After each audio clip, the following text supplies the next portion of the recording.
Good evening and welcome to Poland Daily. I'm Nicholas Richardson and this is the news. President Andrzej Duda, in an interview with editor Thomas Sakiewicz, said that Poland was starting efforts to join the nuclear sharing programme. This is about making nuclear weapons available within NATO in order to maintain a balance based on the theory of mutual deterrence. The entire interview is in tomorrow's edition of Gazeta Polska. Participation in the programme means that Polish pilots would be trained by the Americans on how to deliver nuclear weapons. For this purpose, however, Polish planes would need to be properly equipped and a military base with appropriate infrastructure would need to be created in Poland. It is possible in the coming years, but it should be played dynamically in order to make the process of joining the alliance efficient. For Poland, joining the agreement would be a great honour. Out of 30 NATO members, only 5 are currently among the countries that benefit from the programme. Italy, Turkey, Germany, Belgium and the Netherlands are currently using NATO's tactical weapons sharing programme. However, there are many voices that say that the agreement may violate the principles of the Treaty on the Non-Proliferation of Nuclear Weapons. Ultimately, it is the United States President who decides to launch the warheads, which is why de facto none of the countries covered by the agreement has full control over nuclear weapons. As a result of Russia's brutal invasion of Ukraine, we are dealing with a security crisis. We hope that we would never again be in a full-scale armed conflict in Europe. Russia's aggression has proved Moscow's imperial ambitions, which completely disregard the European concept of safety. Before it was difficult, but now the situation has changed with the war. I hope that the Americans will invite us to join the alliance. Due to the Russian invasion of Ukraine, the risk of using nuclear weapons is very high. The Russian arsenal of tactical and strategic nuclear weapons is a threat not only to its immediate neighbours, but to the whole world. And the recent events related to the Russian defeats on the Ukrainian front and the annexation of the districts for which fighting continues exacerbate this threat. An irresponsible statement. These are this nuclear saber rattling is not the kind of thing that we would expect to hear from leaders of large countries with capability.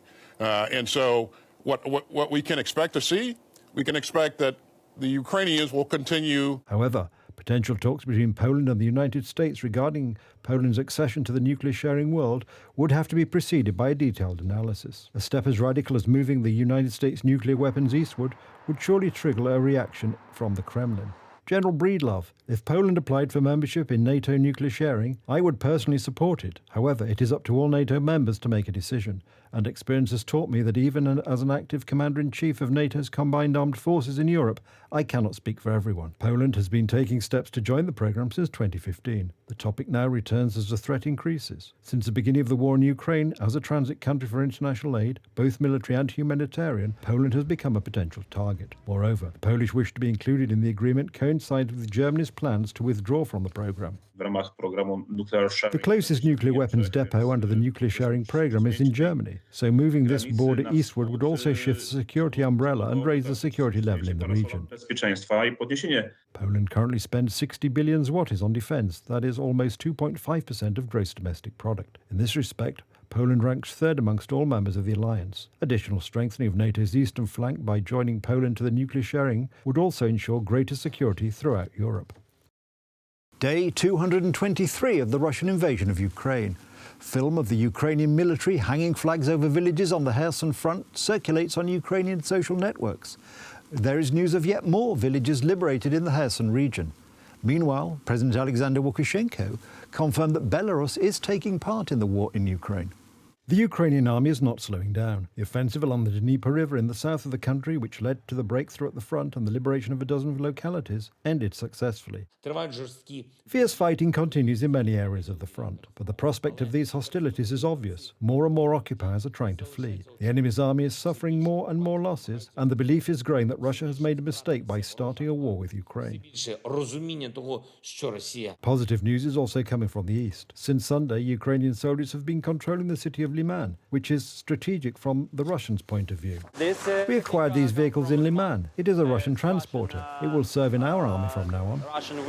The Russians are trying to base the defense line in the east against the city of Swatovo to stop the expected Ukrainian attack towards Severodonetsk and Lysychansk. When we liberate more towns, I'm in a good mood. Of course, I get depressed sometimes because we are suffering losses and my colleagues are injured, but overall I am keen to fight. As part of retaliation, the Russians continued attacks against civilians. Over the last 24 hours, S-300 missiles fell, among others, on the Kharkov electrical substation. As a result of the attack, 46-year-old electrician Natalia Shevchenko died. She told me she was afraid. How could a woman work alone under such conditions? It was forbidden to turn on the light. She had to work in the dark. It was mentally difficult, but she never refused the night shift. Russian missiles also fell on Kramatorsk, this time without casualty. They both slept. At one point, the husband realized that his wife was covered with rubble. He barely saved her. Fortunately, she was breathing.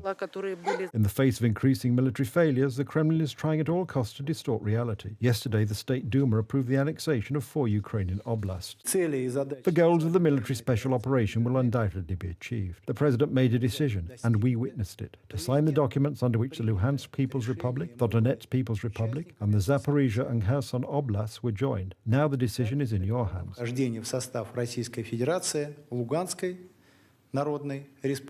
Interestingly, there were more votes in favour than deputies in the room. The Russian senators also had no doubts about the annexation. The decision was made unanimously. However, the Kremlin's point of view is not shared by the rest of the democratic world. The illegal referenda that Russia held in Ukraine and the purported annexations of Ukrainian territory by force are a violation of the UN Charter and international law.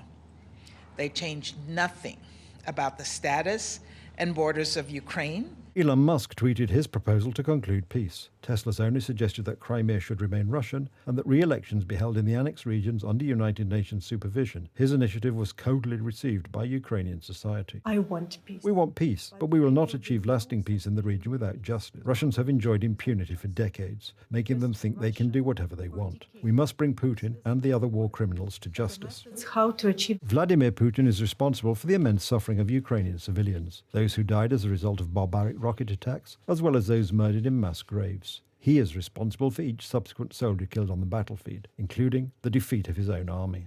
Ukrainian President Volodymyr Zelensky and his advisor Mikhailo Podolak clashed on Twitter with Elon Musk.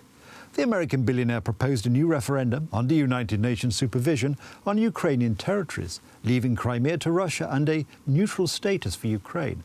Musk also suggested his Twitter followers that they vote on his peace plan. Ukraine-Russia peace. Redo elections of annexed regions under UN supervision. Russia leaves if that is the will of the people. Crimea formerly part of Russia as it has been since 1783, until Khrushchev's mistake. Water supply to Crimea assured. Ukraine remains neutral.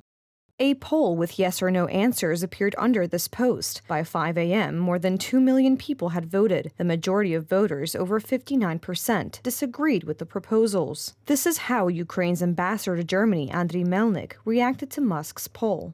The only outcome is that now no Ukrainian will ever buy your Tesla crap, so good luck to you, Elon Musk. President of Ukraine Volodymyr Zelensky also posted a poll on Twitter where he asked, "Which Elon Musk do you like more?" In the answers you could choose, one who supports Ukraine or one who supports Russia. The poll was published yesterday at 8:45 p.m. Today by 7 p.m., more than 2 million votes had been made in the poll, with the vast majority, more than 79%, in favor of the first option. Since Zelensky's Twitter post, Elon Musk responded the following: "I still very much support Ukraine, but am convinced that massive escalation of the war will cause great harm to Ukraine and possibly the world." German Foreign Minister Annalena Baerbock visited Warsaw today. During a joint conference with Polish Foreign Minister Zbigniew Rau, in addition to discussing the war in Ukraine, the topic of reparations from Germany for losses suffered as a result of the German invasion and occupation was raised. Yesterday, Zbigniew Rau signed a diplomatic note on the issue, which was sent to Germany. At the same time, from the German government's view, you know that the question of reparations is closed. The good news is, and that is the most important aspect for me, with all the questions where we have different, perhaps most different opinions, the good news is that we have a common future with our European Union. This is not only our life insurance, especially during these times, but this is our instrument for the future. I am glad that today we also had the opportunity to talk about how Poland and Germany can jointly use these real instruments to solve real, very concrete problems of today in the interests of the people of our two countries. I'm convinced that the government's position on this issue will, as a result of dialogue, evolve, if only because no one in Germany, nor no one in Poland, including you, Anna-Lena, or me, can point to a moral system or legal order in which the perpetrator of a crime would have the power to independently and solely determine the extent of one's guilt, but also the extent and timing of one's responsibility. That's the news. Thank you for watching. Stay with us for the weather, Poland Daily Business, and more programmes. But from me, it's have a good night and a better tomorrow.